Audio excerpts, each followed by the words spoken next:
Efficient frontier.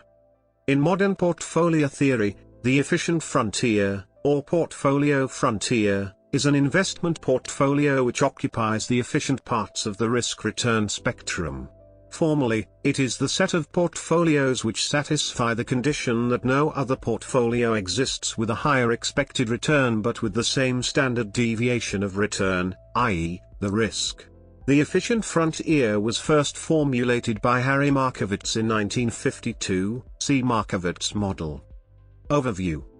A combination of assets, i.e. a portfolio, is referred to as efficient if it has the best possible expected level of return for its level of risk, which is represented by the standard deviation of the portfolio's return.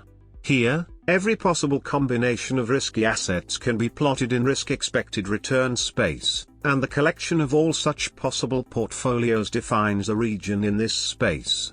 In the absence of the opportunity to hold a risk-free asset, this region is the opportunity set, the feasible set. The positively sloped, upward sloped, top boundary of this region is a portion of a hyperbola and is called the efficient frontier.